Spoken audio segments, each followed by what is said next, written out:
The metal floor was cold beneath Hana's boots. She stood in a large cage with 12 other beings, none of them human except for 2.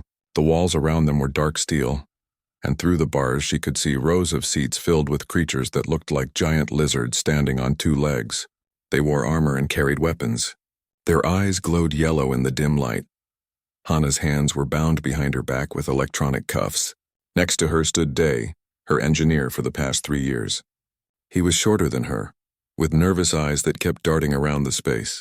On her other side was Minho, barely 20 years old, a colonist they had been transporting to New Sol Station before everything went wrong. "Captain," Day whispered, his voice shaking. "What are they going to do to us?" Hana didn't answer immediately.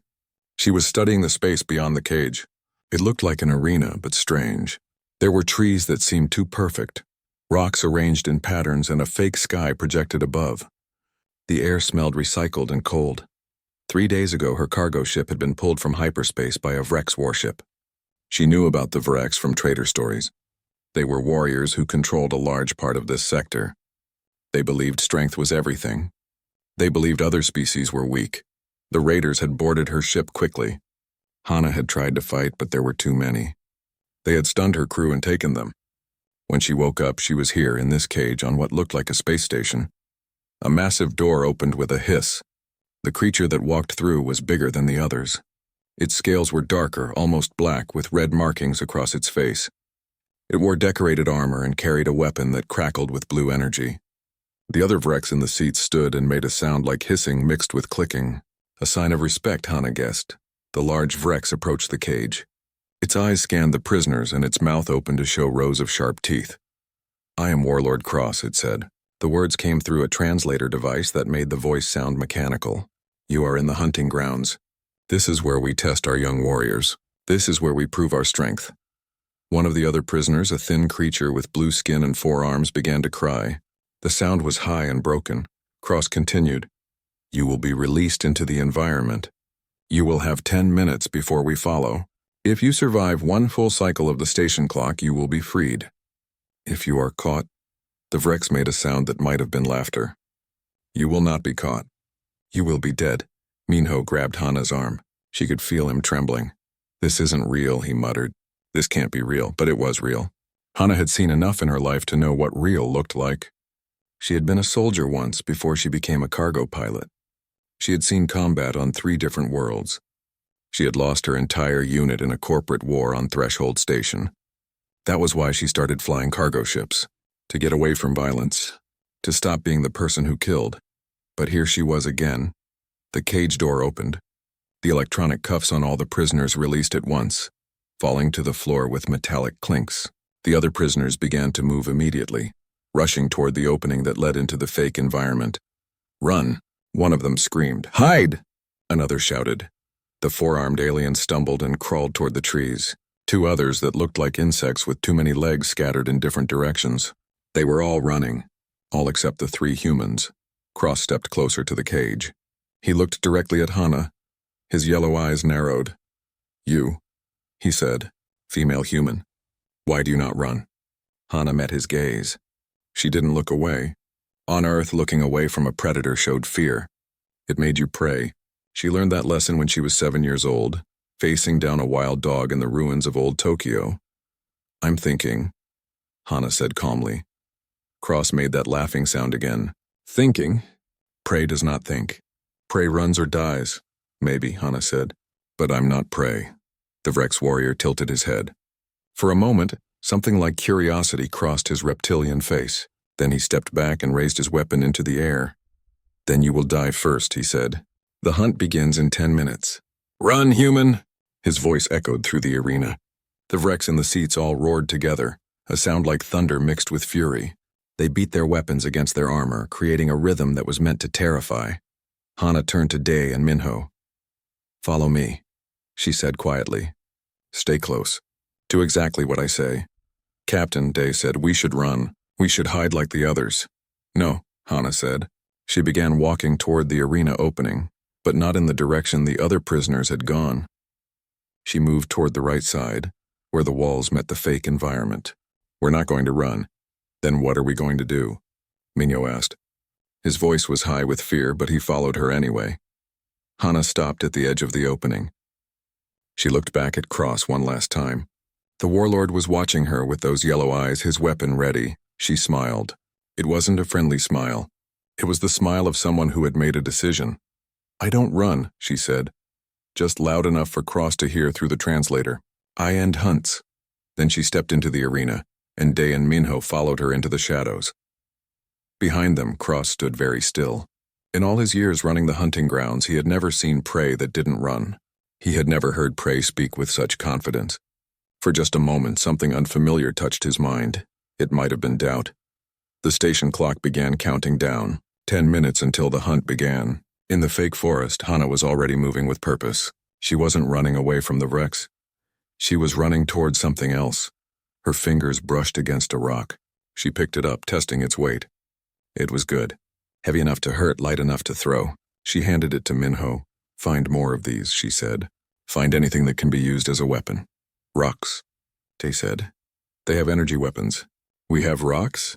Hana knelt down and began examining the ground.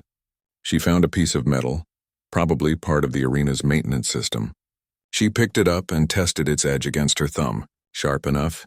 "Humans spent thousands of years as the weakest creatures on our planet," she said, still searching the ground. "We had no claws, no armor, no venom. We were slow. We were soft." She stood up, holding the metal piece like a knife.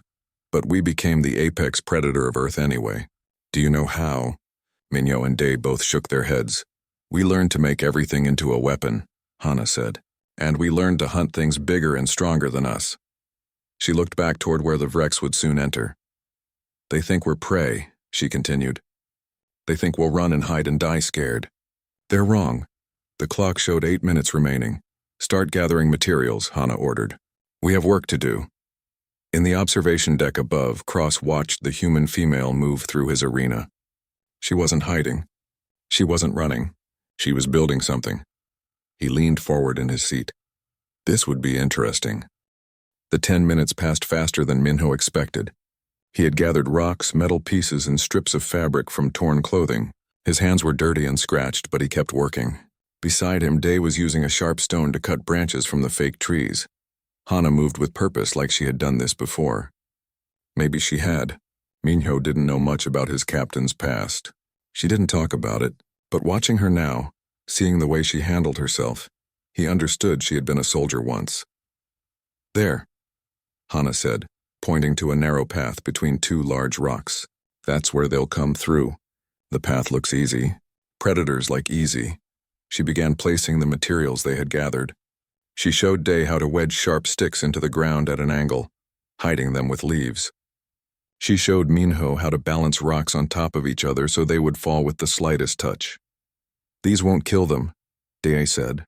"They're too big." "We don't need to kill them yet," Hana replied. "We need to hurt them. We need to make them angry. Angry things make mistakes." A loud horn echoed through the arena. The hunt had begun. Hana grabbed both Day and Minho and pulled them behind a cluster of rocks. "Stay low. Stay quiet. Watch and learn." The sound of heavy footsteps approached. Through the gaps in the rocks, Minho could see 3 Vrex warriors entering the area. They moved in a line, not together. Each one seemed to want to be the first to find prey. The lead Vrex was smaller than Cross, but still twice Hana's size. Its scales were green with yellow stripes. It carried a long blade that glowed red at the edges. The warrior looked left and right, searching. It stepped onto the path between the rocks. The hidden sticks punctured the soft underside of its foot. The Vrex roared in pain and stumbled backward. As it moved, it triggered the balanced rocks. They fell, not hard enough to kill, but hard enough to strike its head and shoulder. The warrior fell to one knee, confused and hurt. The second Vrex rushed forward to help, but Hana was already moving. She came from the side, low and fast. In her hand was the sharp metal piece. She drove it into the gap in the Vrex's armor, right at the back of its leg joint. The warrior screamed and spun around, swinging its weapon. But Hana was already gone, rolling behind another rock. The third Vrex raised its energy weapon, trying to find a target. D threw a rock. It hit the Vrex's arm, not hard but surprising. The warrior turned toward Day, and in that moment Minho threw his rock too. It struck the Vrex's face, right on its eye. The warrior roared and fired its weapon blindly. The energy blast hit a tree, burning through it. The tree fell toward the first injured Vrex, forcing it to move. Hana appeared again, this time from above. She had climbed onto a rock shelf. She jumped down onto the third Vrex's back, using her weight to drive the creature forward. It fell face first into the ground. Before it could rise, she struck the back of its neck with a heavy rock once, twice, 3 times. The Vrex stopped moving. The second Vrex, the one Hana had stabbed, was trying to stand. Hana picked up the fallen warrior's energy weapon. She didn't know exactly how to use it, but weapons were weapons. She found what looked like a trigger and pointed it at the injured Vrex. "Stay down," she said. The Vrex looked at her with yellow eyes filled with pain and something else. Surprise. Maybe even fear. Hana fired. The blast hit the warrior in the chest and it fell backward, not moving. The first Vrex, the one with the injured foot, turned and ran. It limped badly, leaving a trail of dark blood behind. Hana let it go. "Why didn't you shoot that one too?" Minho asked, coming out from behind the rocks. "Because I wanted to go back," Hana said. "I wanted to tell the others what happened here." Day was staring at the 2 fallen Vrex warriors. We just beat 2 Vrex warriors." "We ambushed 2 Vrex warriors," Hana corrected. "There's a difference. In a straight fight, they would win. So we don't fight straight." She began searching the fallen warriors. She took their weapons, their armor pieces that might fit, and their communication devices. She handed an energy pistol to Day and a blade to Minho. "Learn how these work," she said. "Fast." From his observation deck, Cross watched the scene replay on his screens. The other Vrex warriors around him were silent. One of them, a commander named Vex, stepped forward. "Warlord," Vex said carefully. "The human female fights like a trained warrior." "She is prey," Cross said, but his voice had less certainty than before. "Prey does not set traps," Vex replied. "Prey does not ambush," Cross growled low in his throat. "Send in more warriors. 5 this time. Tell them to work together." Vex hesitated. "Warlord, the rules of the hunt, I make the rules," Cross roared. "Send them now." In the arena, Hana heard the sound of more footsteps approaching. She counted them by the rhythm. 5 warriors this time. "They're learning," she said. "Good, so are we." She led Day and Minho deeper into the arena toward an area where the terrain was more complex. There were hills here, and caves that seemed to be part of the station's structure. Hana chose a cave that had 2 openings, one in front and one in back. "This is called a fatal funnel," she explained. "In combat, you never want to go through a narrow space where enemies might be waiting. But these Vrex, they think they're stronger than us. They'll come through anyway." She positioned Day at the back opening with an energy weapon. She gave Minho a pile of rocks and told him to stay in the shadows. She took position herself at the front opening, hidden behind a curve in the cave wall. The 5 Vrex approached together this time, weapons ready. They had learned from the first group's mistake. They moved carefully, checking their surroundings, but they still entered the cave. The front 3 came through the opening single file because the space was narrow. Hana let the first one pass. She let the second one pass. When the third one entered, she struck from behind, driving her blade into the gap between its helmet and armor. The warrior fell. The second Vrex turned, but Minho was already throwing rocks from the darkness. The warrior raised its arms to protect its face. That's when Hana shot it with the energy weapon, low at its legs. It fell. The first Vrex was now facing Day at the back opening. Day fired, his shot going wide but close enough to make the warrior dodge. In that moment of distraction, Hana shot it in the back. The 2 remaining Vrex outside the cave heard the fighting. They didn't enter. They had learned too. Instead, they began firing their weapons into the cave openings, trying to flush the humans out. Energy blasts burned the cave walls. The heat was intense. Smoke filled the air. "Back opening," Hana shouted. "Now!" The 3 humans ran through the cave toward where Day was positioned. They emerged into the smoke, coughing but moving. The 2 Vrex outside saw them and adjusted their aim, but Hana had counted on the smoke. The Vrex couldn't see clearly. She ran not away from them, but to the side, using the terrain. Day and Minho followed her example, splitting up and making themselves harder targets. One Vrex chased after Hana. She let it follow her up a hill, then turned suddenly. The warrior was bigger and stronger, but Hana had grown up on Earth. Earth's gravity was heavier than most worlds. Running uphill was something humans trained for without even knowing it. The Vrex was breathing hard when it reached the top. Hana was waiting, calm and ready. She had learned something about Vrex armor. It protected the front and sides, but the joints were vulnerable. The neck was vulnerable. The face was vulnerable. When the Vrex swung its blade at her, she ducked under it. She was smaller, and that was an advantage. She moved inside its reach and struck upward with her blade, catching it under the chin. The warrior staggered back and fell off the hill, rolling down. The last Vrex faced Day and Minho together. It was wounded from earlier fighting, and now it faced two armed humans who had watched their captain defeat warriors that should have been unbeatable. Day fired his weapon. The blast hit the Vrex's shoulder. Minho charged forward with his blade, not like a trained fighter, but with desperate courage. The warrior tried to block, but it was slow from its wound. Minho's blade found the weak point in its armor, and the Vrex fell. Silence filled the arena except for the sound of three humans breathing hard. "Is it over?" Minho asked. Hana looked up at the ceiling, toward where she knew the observation deck must be. "No," she said. "It's just beginning." In his seat, Cross stood slowly. Around him, the other Vrex warriors were muttering. Some sounded angry. Some sounded uncertain. 3 humans had defeated 8 Virex warriors. "This is impossible," Vex said quietly. Cross's hands tightened on his weapon. "Get me my armor," he said. "I will handle this myself." But deep inside, in a place he didn't want to acknowledge, Cross felt something he hadn't felt in many years. He felt like prey. The station clock showed that 6 hours had passed since the hunt began. Hana, Day, and Minho had moved to a different section of the arena. They found a maintenance area hidden behind a false wall. Inside were tools, spare parts, and most importantly, water and emergency rations. Day was working on one of the Virex energy weapons, trying to understand how it functioned. Minho was sleeping in the corner, exhausted from the fighting. Hana sat by the entrance, watching the arena through a crack in the wall. "Captain," Day said quietly, not wanting to wake Minho. "We can't keep doing this. There must be hundreds of Vrex on this station." "Probably thousands," Hana replied. Day stopped working on the weapon. "Then how do we survive?" "We change the game," Hana said. "Right now we're in their arena, following their rules. We need to break the rules." "How?" Hana pointed to the walls around them. "This is a space station.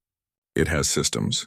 Power, air, gravity, communications. If we can access those systems, we can control the environment instead of just reacting to it." Day looked at the maintenance equipment around them. His eyes widened. "You want me to hack into the station's systems?" "Can you do it?" "Maybe," Day said. "But I'd need access to a main terminal, not just a maintenance panel." Hana thought for a moment. "Where would a main terminal be?" "In a control room, probably near the center of the arena where they can monitor everything. Then that's where we go." Day stared at her. "That's exactly where they'll expect us not to go." "They'll have it guarded," Hana smiled. "Exactly. They'll have some guards, but most of their warriors will be searching the outer areas, looking for us where prey usually hides. We go to the center, we might have a chance." A sound came from outside their hiding place. Footsteps, but lighter than Vrex. Hana raised her weapon, but then a voice called out in a language her translator picked up. "Please don't shoot. I am not Vrex." Hana moved to the entrance carefully. Outside stood the 4-armed blue alien she had seen in the cage. It was trembling, covered in dirt and small cuts. "Help me," the alien said. "They killed the others. I am alone." Hana studied the creature for a moment, then lowered her weapon. "Come inside, quickly." The alien scurried in. Up close, Hana could see it was female, with large eyes that held intelligence. "My name is Bina," she said. "I am from Quella Prime. I was a diplomat before they captured my ship." "I'm Hana. This is Day. The one sleeping is Minho." Bina looked around the small space. "You have water, food, weapons, how?" "We took them," Hana said simply. Bina's eyes grew wider. "From the Virex?" "But they are warriors. They are trained to kill. So am I," Hana said. "I just chose to do something else for a while." Bina sat down, her 4 arms wrapping around herself. "I watched you from hiding. I saw you fight them. I saw you win. How is this possible?" "Because they underestimate us," Hana explained. "They think strength is everything. They don't understand that there are different kinds of strength." Bina tilted her head. "I can help you. I know things about the Vrex. I studied them before I was captured. I know their culture, their tactics." "Tell me about their command structure," Hana said immediately. "They follow the strongest leader absolutely. Right now, that is Warlord Cross. If he gives an order, they obey without question. But if he shows weakness, they might challenge him." Hana thought about this. What counts as weakness in their culture? Losing control. Failing in battle. Being merciful when they should be ruthless, Bina paused. Or having prey escape. We haven't escaped yet, Day pointed out. But we're winning, Hana said. And that might be the same thing. She explained her plan to access the control room. Bina listened carefully, then added her own knowledge about Vrek's patrol patterns and shift changes. Together they refined the plan. Minho woke up, startled to see the alien, but he adjusted quickly. He was learning to adapt, Hana noticed. Good. They waited until the station's lighting shifted to a night cycle. The Vreks were diurnal hunters, Bina explained. They could see in low light, but they preferred bright conditions. The dark would slow them down slightly. The four of them moved through the arena like shadows. Bina knew how to move quietly despite having 4 arms. Day carried the modified energy weapon he had been working on. Minho carried supplies. Hana led the way with her blade and pistol ready. They encountered 2 Vrex patrols. The first one they avoided completely by hiding in a dried riverbed. The second one they couldn't avoid. Hana signaled for the others to stay back. She approached the 2 warriors alone, using the darkness as cover. The fight was quick and silent. Hana had learned where to strike for maximum effect. The first warrior went down without making a sound.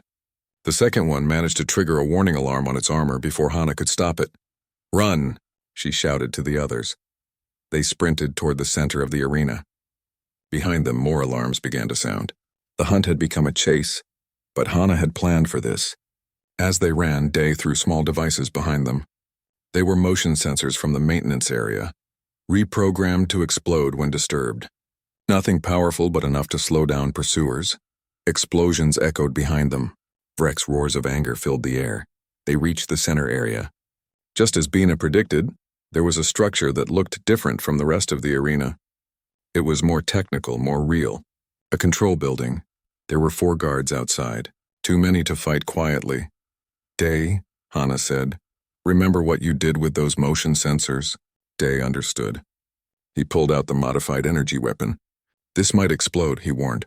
"That's the idea," Hana replied. Day aimed at the ground near the guards and fired. The weapon overloaded exactly as he had planned. The explosion wasn't large, but it was bright and loud. The guards scattered, momentarily blinded and confused. Hana, Minho, Bina, and Day charged forward. They didn't try to fight all 4 guards. They just had to get past them. Bina used her 4 arms to grab one guard and throw it off balance. Minho slid under another's swing. Hana shot a third in the leg. Day simply ran between them while they were distracted. They burst through the door of the control building. Inside, it was cooler and filled with screens and panels. A single Vrex technician sat at a console. It turned in surprise, reaching for a weapon. Hana shot the console instead of the technician. Sparks flew. The Vrex jumped back. "Leave," Hana ordered. "Now." The technician looked at her, at the weapon in her hand, and at the determination in her eyes. It left, running out the door. "Seal the entrance," Hana commanded. Day found the door controls and locked them. It wouldn't hold long, but it might buy them time. Bina moved to the undamaged consoles. Her 4 arms worked across multiple panels at once. "I can read some of this," she said. "The Vrex use a modified version of standard galactic protocols. Can you access communications?" Hana asked. "Yes, I think so." "Do it. I want to send a message." Outside, Vrex warriors were gathering. They began pounding on the door. The metal was strong, but it wouldn't last forever. "Got it," Bina announced. "The communication system is open. But warning, this broadcasts to the entire station and beyond. The signal reaches other Vrex ships in the sector." "Perfect," Hana said. She stepped in front of a camera that was part of the console system. "Record this," the camera activated. Hana looked directly into it. Somewhere in the station she knew Cross would see this. So would every other Vrex. "My name is Captain Hana of Earth," she said calmly. 6 hours ago you threw me into your arena. You told me to run. You expected me to be prey." She paused, letting her words sink in. "But humans don't run from hunts. We end them. We have defeated 12 of your warriors. We have taken your weapons. We have accessed your control systems. And we're just getting started." Behind her, Day was working frantically at another console. He had found something. "Captain," he whispered urgently, "I can control the arena's environment from here. Temperature, gravity, even the structure itself." Hana nodded but continued speaking to the camera. You think you're apex predators? Let me tell you about Earth. Our planet has more species of predator than any world in this sector. We survived among them not by being the strongest or the fastest. We survived by being smarter, by being more adaptable, by never giving up. The pounding on the door grew louder. It was starting to bend. This arena is over, Hana declared. Release all prisoners. End this hunt. Or I will show you what humans do when you corner us, she nodded to Day. Do it. Day pressed a series of commands. Throughout the arena, systems began to change. Gravity fluctuated. Lights went out in some sections and blazed bright in others. Temperature controls failed. The carefully maintained environment that gave Rex warriors every advantage began to fall apart. In his observation deck, Cross watched the transmission. Around him, his warriors were silent. They had just seen prey dictate terms to a warlord. Cross's hands trembled with rage, but underneath the rage was something else, something that made his scales prickle with an unfamiliar sensation. Respect. The door to the control room finally burst open.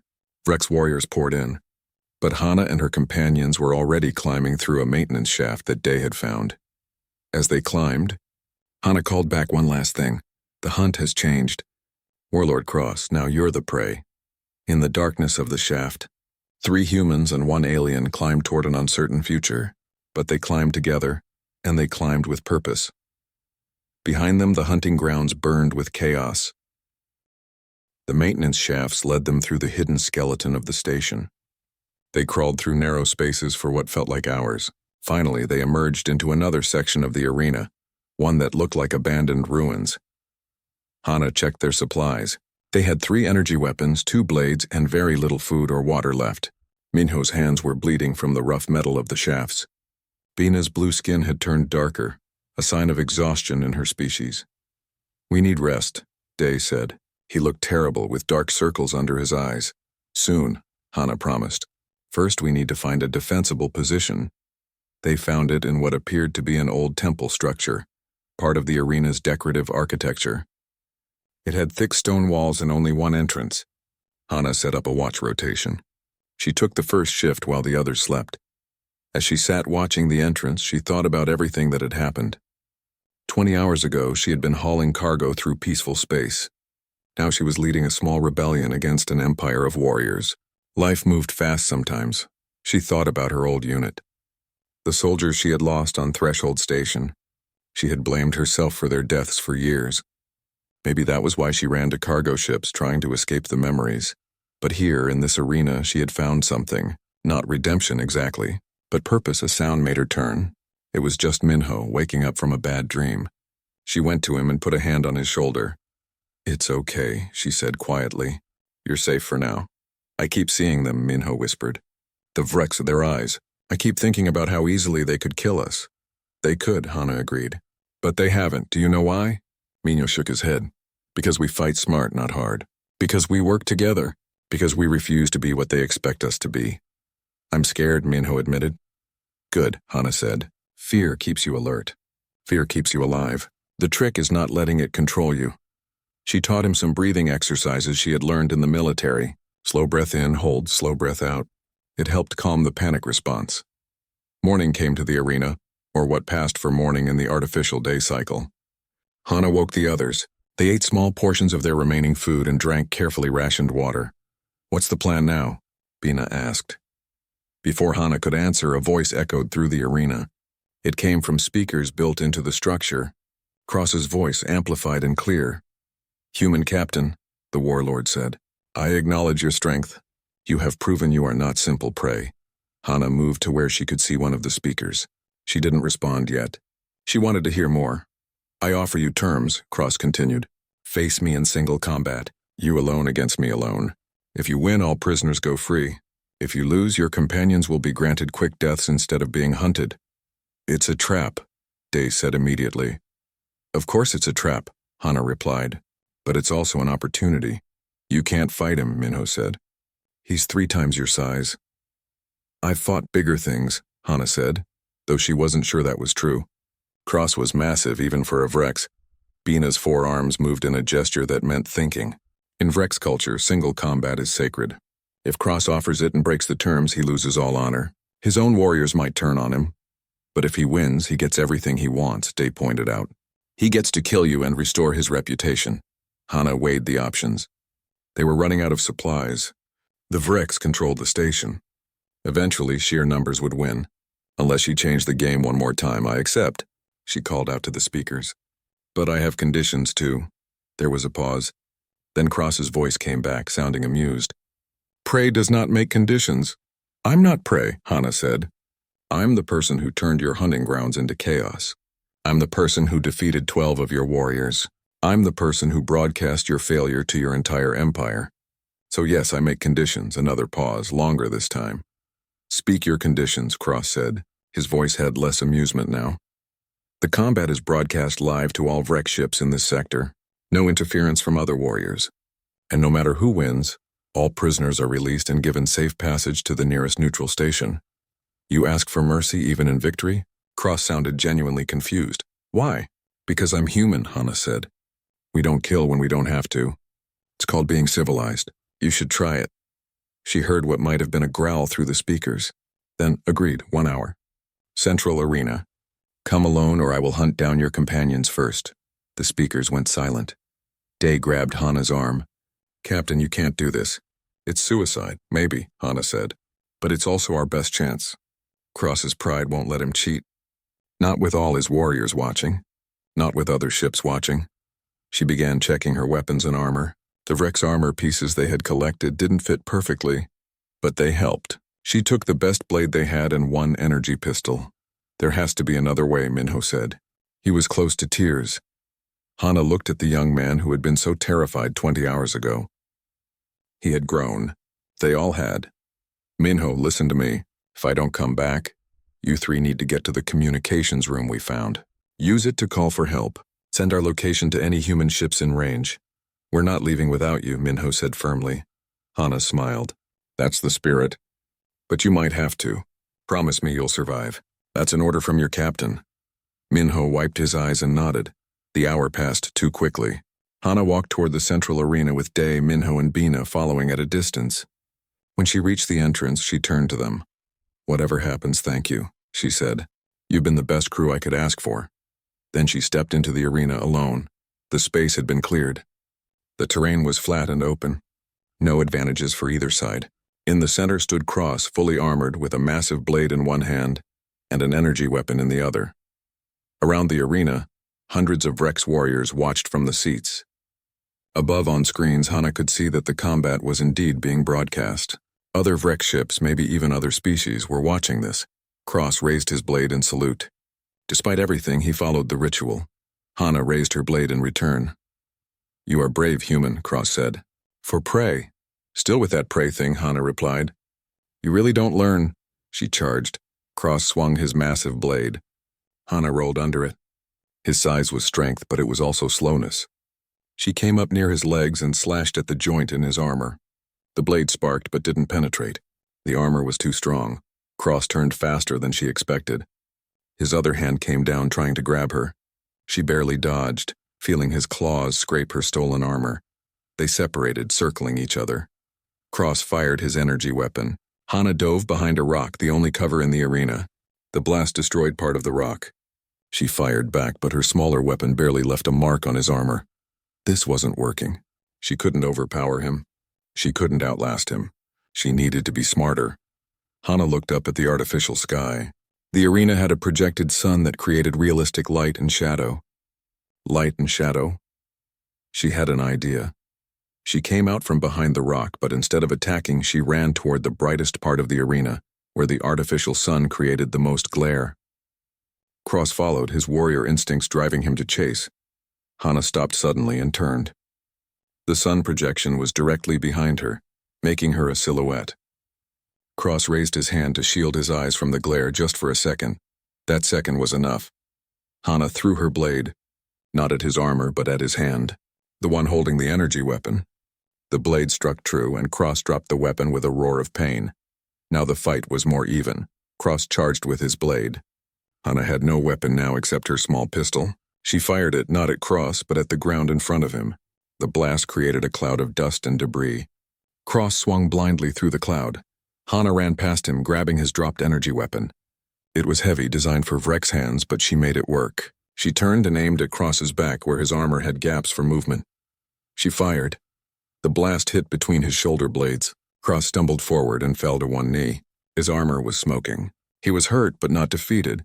Hana approached carefully, keeping the weapon aimed at him. "Yield," she said. "This doesn't have to end with your death." Cross looked up at her.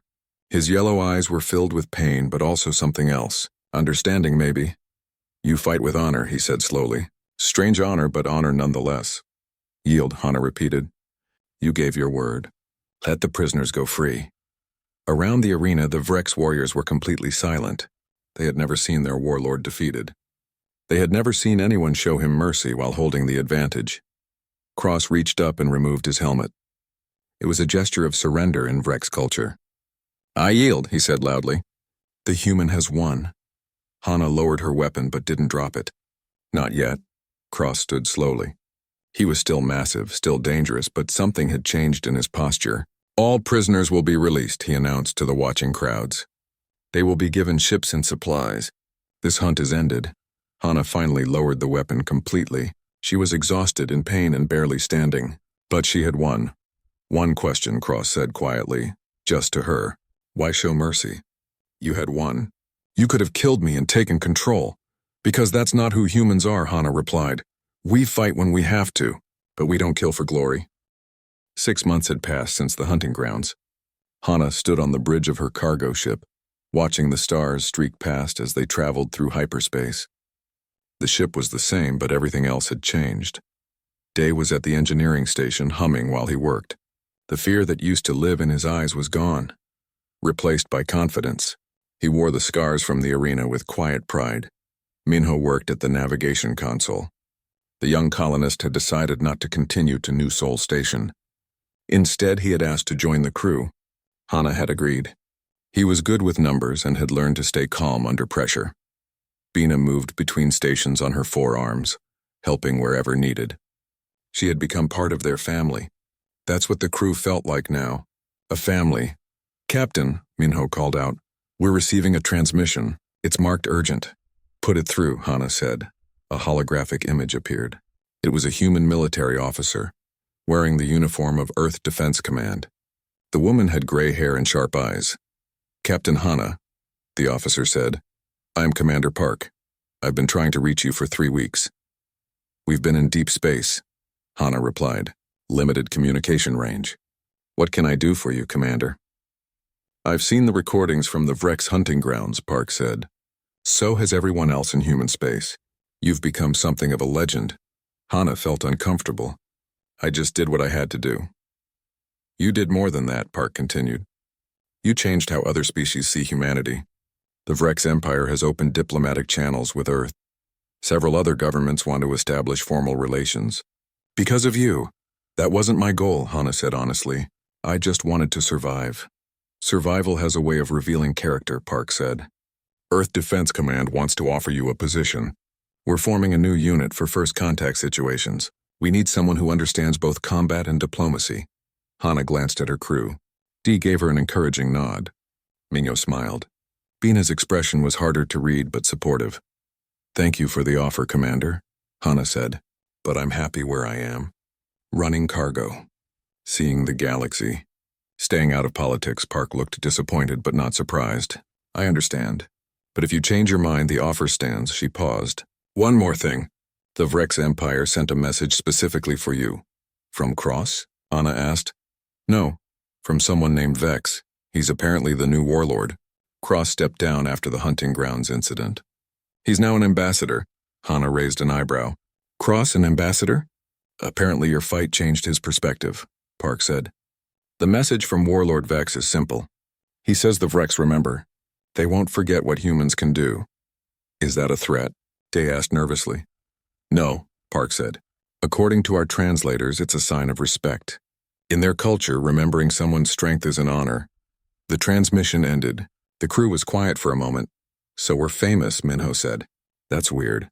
Fame is dangerous," Hana said. "It attracts attention. Not all of it good." She was right. Over the next few weeks, they noticed changes. Some species were more friendly when they docked at stations. Others were hostile, seeing humans as a threat. Pirates avoided them, but some pirates sought them out, wanting to test themselves against the human who defeated the Vrex. They took cargo jobs in quieter sectors, trying to avoid trouble. But trouble found them anyway. It happened near the Belsa system. 3 unmarked ships dropped out of hyperspace and surrounded them. The lead ship transmitted a message. "Human vessel, prepare to be boarded. We're taking your ship and crew." The voice was mechanical, run through a scrambler. "Pirates, then." "Professional ones." "Negative," Hana replied calmly. "We're a registered cargo vessel with protected status." "Stand down." The pirate laughed. "Protected status out here? There's no one to protect you, human. Your reputation won't save you." Hana looked at her crew. Day was already working on the tactical systems. Mino had weapons ready. Bina was at communications, preparing to send a distress signal. But Hana had learned something in the hunting grounds. Sometimes the best weapon was reputation itself. "You know who I am?" she asked the pirate. "We know. Captain Hana, the one from the hunting grounds.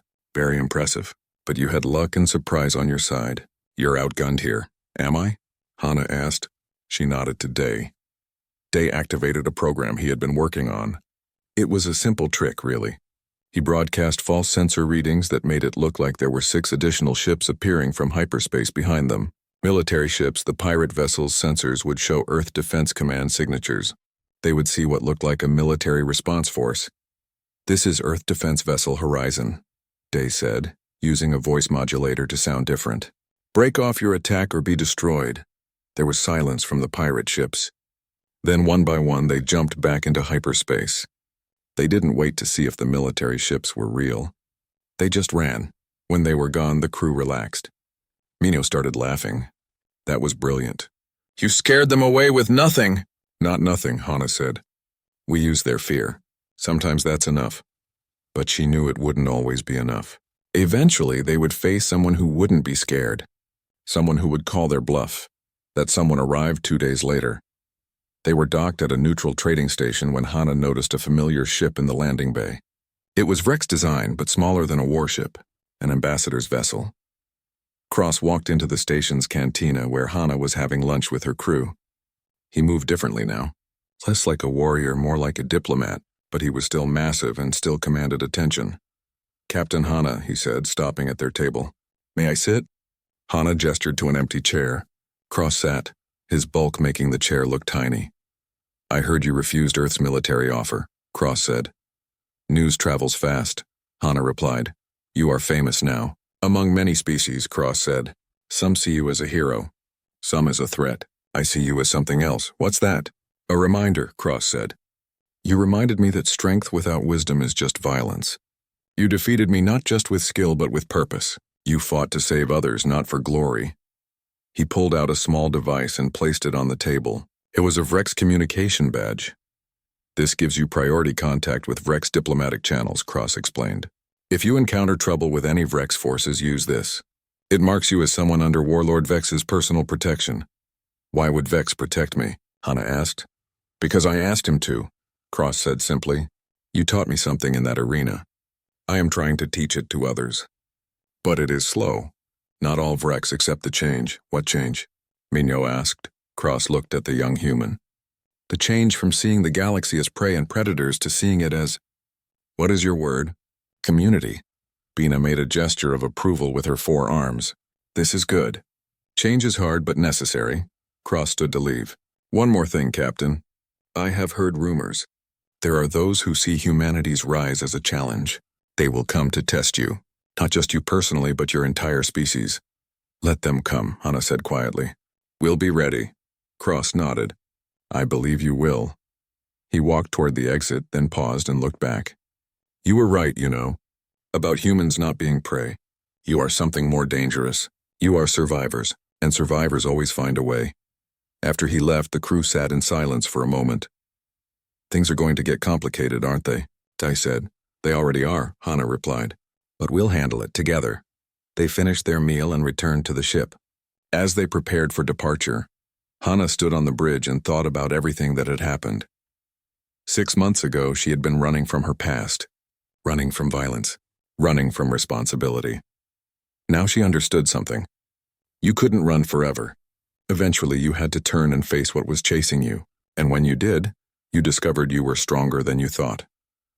The ship lifted off from the station and headed back into space. There were cargo runs to complete, places to go, and a galaxy that was slowly learning what humanity meant.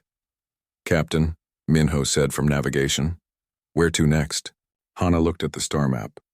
There were thousands of possibilities, thousands of destinations, thousands of potential adventures. "Forward," she said. "Always forward." 3 weeks later, a message spread through the trading networks and diplomatic channels. It moved from station to station, ship to ship, species to species. It was simple, just 7 words, but they carried weight. Humans don't run. They end hunts. Some species took it as a warning, others as an invitation, some as a promise. On Earth, in the halls of government and military command, they debated what it meant for humanity's future. Were they ready to be a major power in galactic politics?